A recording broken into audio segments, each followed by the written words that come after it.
El equipo del Departamento de Teología les da la bienvenida. En este ciclo de clases se presentarán los temas centrales del programa de teología con la finalidad de orientar a los alumnos en la cursada de la materia. Podrán completar su aprendizaje leyendo el módulo de la cátedra y los materiales complementarios.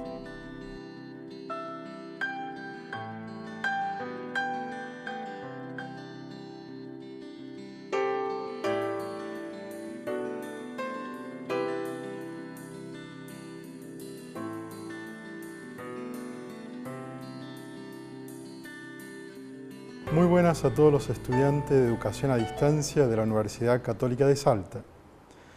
La propuesta del Departamento de Teología de ahora es introducirnos a la Cristología.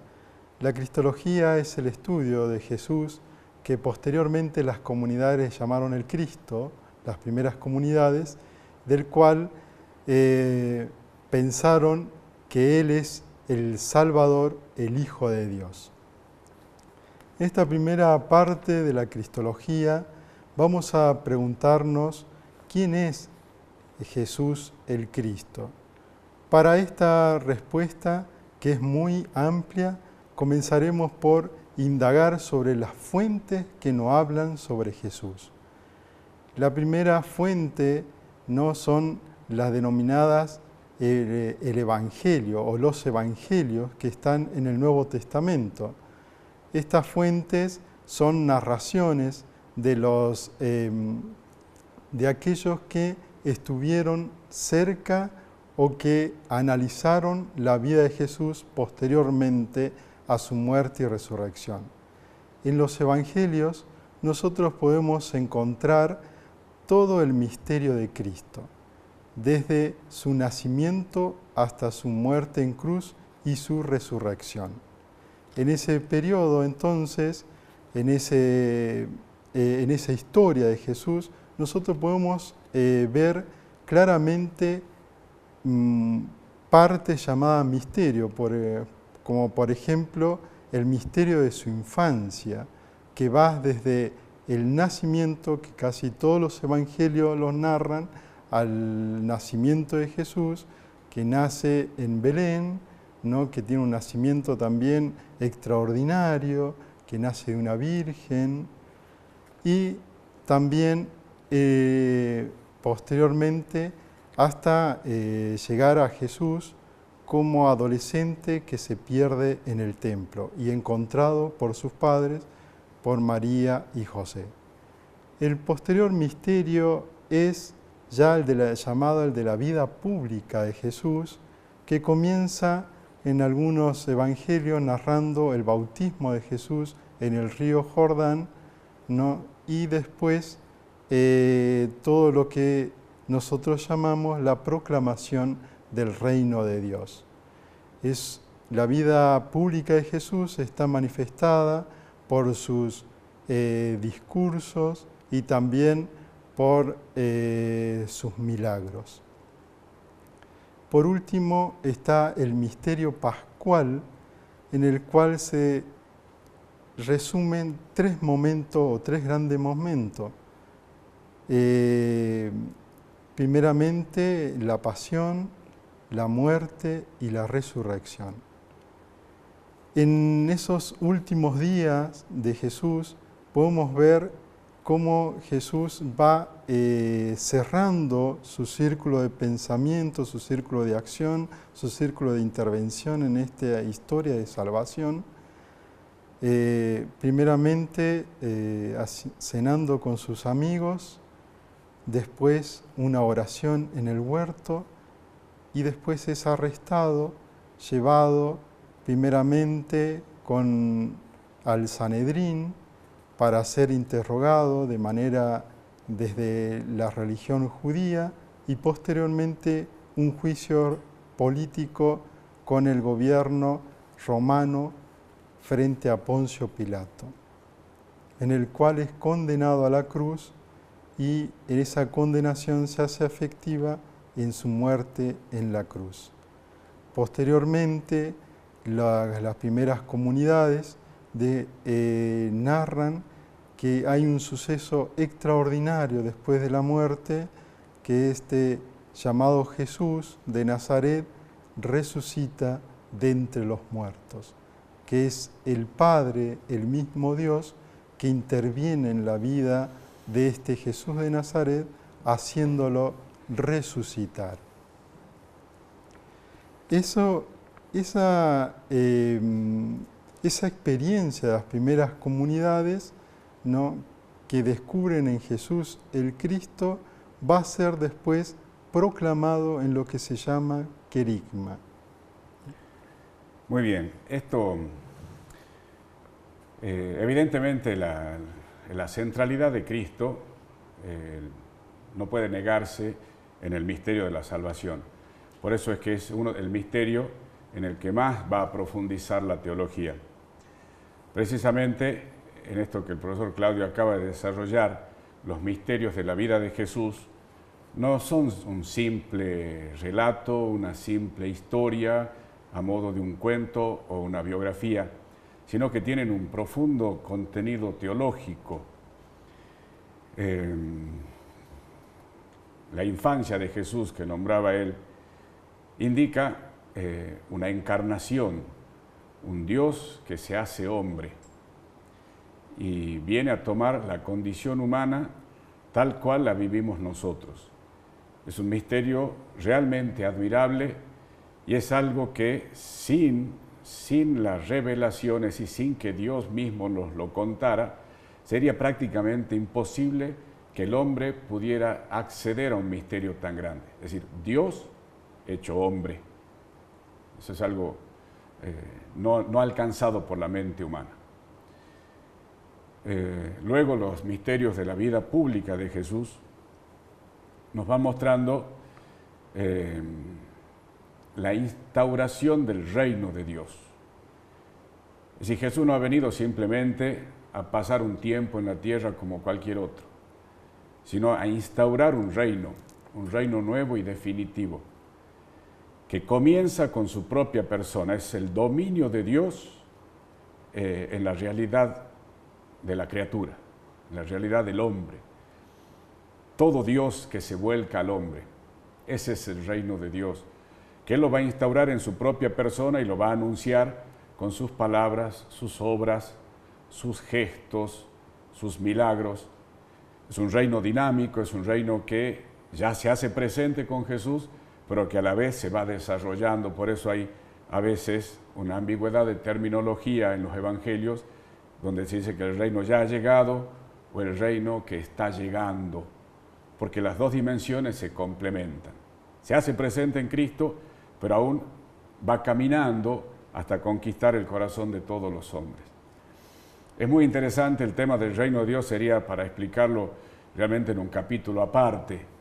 La opción preferencial de Jesús por los pobres, la misma vida de pobreza que Él elige, el anuncio de los valores del reino, de la fraternidad, la caridad, la libertad de los hijos de Dios, que va acompañado a la vez de la denuncia de todos aquellos que no se amoldan a este modo de vivir de Jesús y su anuncio. Aquellos que para vivir como Jesús tienen que salir de sus comodidades.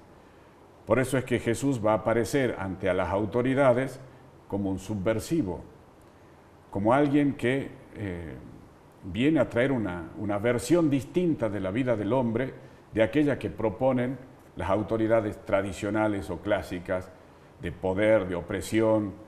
No, Jesús quiere la igualdad de todos los hombres y la libertad de todos. Es muy interesante el modo en cómo Jesús anuncia el reino. Por eso su vida pública no es una cuestión de cómo vivió Jesús simplemente, sino qué hizo en la instauración del reino. Y luego el misterio pascual, que va a ser el misterio de la resurrección.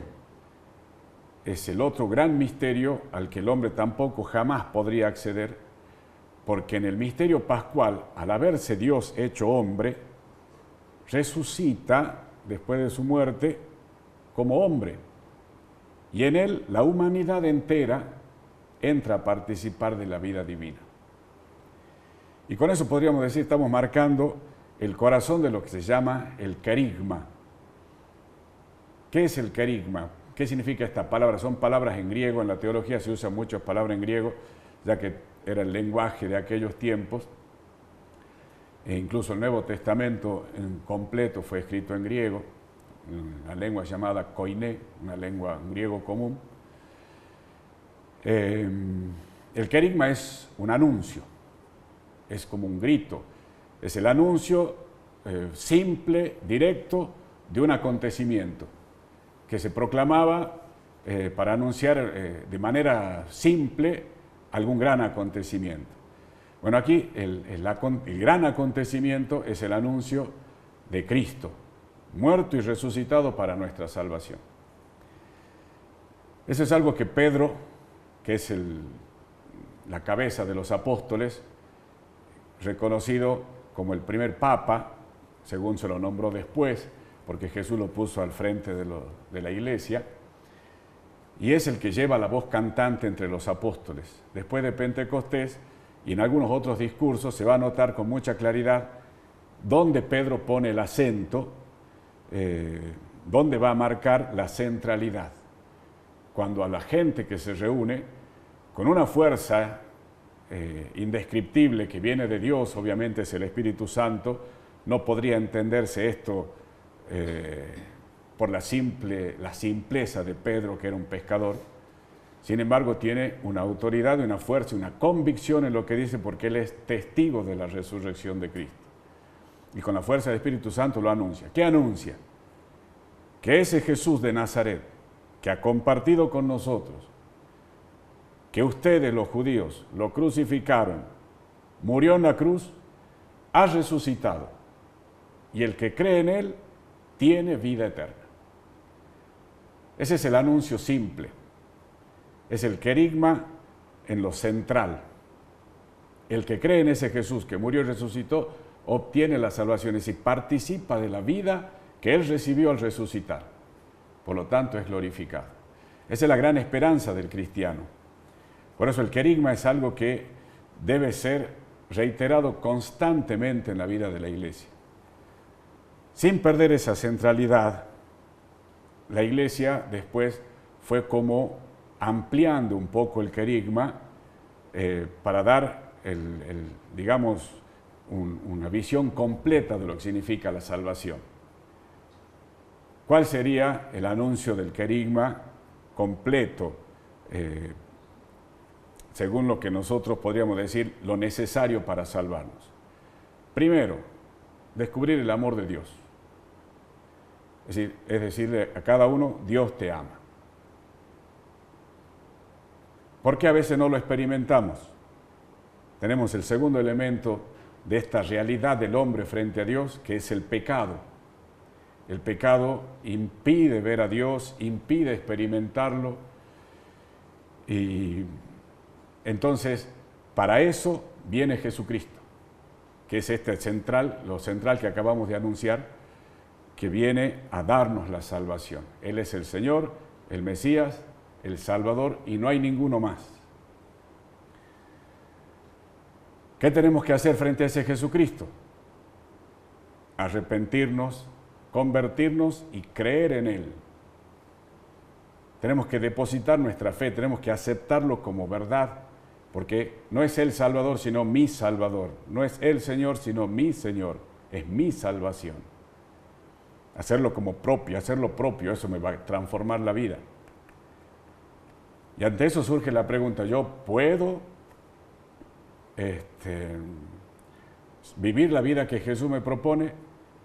Ante la debilidad del hombre se completa con el don del Espíritu Santo, que es lo que el mismo Pedro y los otros apóstoles recibieron en Pentecostés.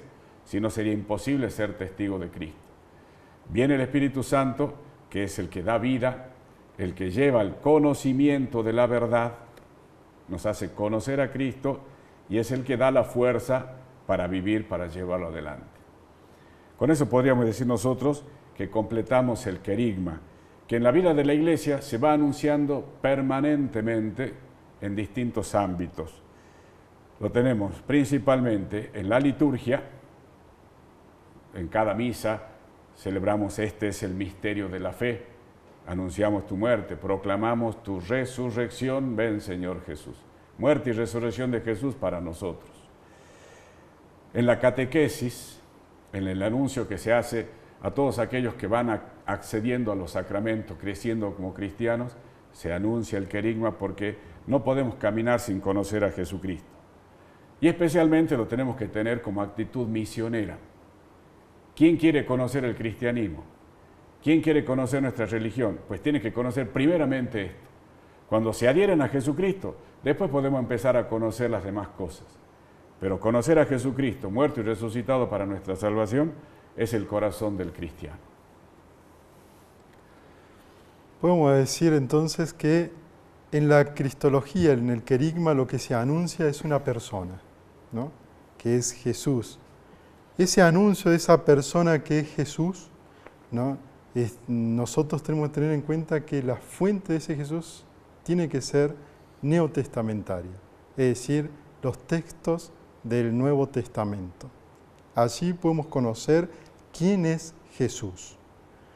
También, para evitar ver que ese Jesús meramente caiga en un sentido mítico, también nosotros podemos ver que en ese tiempo de los primeros cristianos hubo otras fuentes que no son la neotestamentaria que hablan sobre Jesús.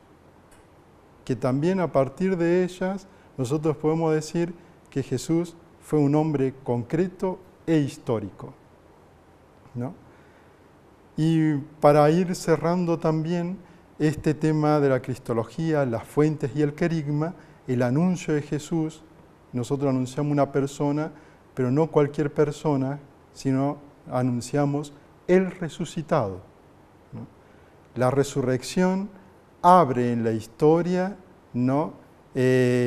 Anticipadamente el fin de la misma historia y a la vez le da el sentido, la historia puede ver hacia dónde va su sentido. Sobre el querigma también tenemos que afirmar que lo que se anuncia no es meramente, como dice Ratzinger, un encuentro con un dogma, sino el encuentro con una persona, con un Jesús, el Jesús histórico, que vivió en un tiempo determinado junto con unos hombres determinados. Por eso, las fuentes neotestamentarias nos dicen quién es Jesús, pero también nosotros tenemos fuentes históricas que no son del Nuevo Testamento, sino que son fuentes escritas por historiadores y filósofos de la época. Esta persona que se anuncia en el querigma no es cualquier persona, sino que es, lo que dicen las primeras comunidades, el resucitado. Esta experiencia del resucitado dio una pluralidad, una diversidad de cristologías. Por eso, en el próximo video ahondaremos sobre la diversidad de cristologías en el Nuevo Testamento. Muchas gracias y nos estaremos viendo en el próximo video.